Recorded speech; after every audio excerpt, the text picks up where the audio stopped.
Il se présente comme le plus vieux sportif du monde. Alors prêt, partez.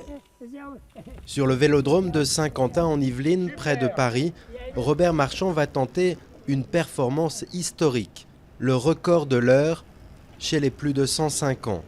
Un défi taillé sur mesure qui s'annonce plutôt bien. Je ne suis pas là pour jouer au champion. Je suis là pour prouver qu'à 105 ans, on peut encore rouler en vélo. Il y a 3 ans, il avait déjà établi le record de l'heure dans la catégorie centenaire, avec près de 110 tours de piste, soit 26,9 km. Cette année, il devrait faire moins, mais ses entraîneurs sont confiants.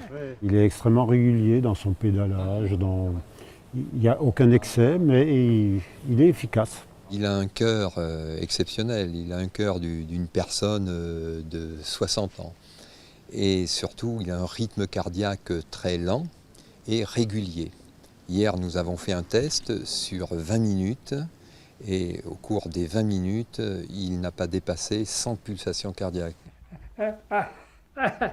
La joie de vivre, une alimentation saine et une vie sans tabac expliquent en partie les performances du cycliste centenaire.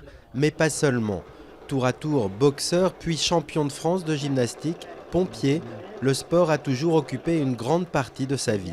Et ça continue. Je fais de 10 à 20 km tous les jours. Je m'entraîne plus dehors. J'ai peur d'attraper la grippe.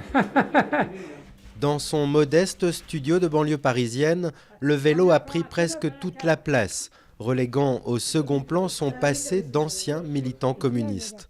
Veuf depuis 1943, Robert n'a pas de descendance, mais il a plein d'amis qui n'en reviennent toujours pas de sa vivacité. Lui, il a la chance, il n'a jamais été malade. Il a été opéré de la cataracte, il avait plus de 100 ans. Alors des gens qui l'ont opéré de la cataracte, c'est la première fois qu'on opère quelqu'un de la cataracte à plus de 100 ans. Puis vous voyez, les lunettes qu'il porte, c'est juste pour lire son journal en fait. Depuis quelques mois, Robert se dit atteint par la déchéance. Sa crainte ultime est de finir paralysé, mais à le voir, lui et sa petite reine, on le sent encore loin de son dernier tour de piste.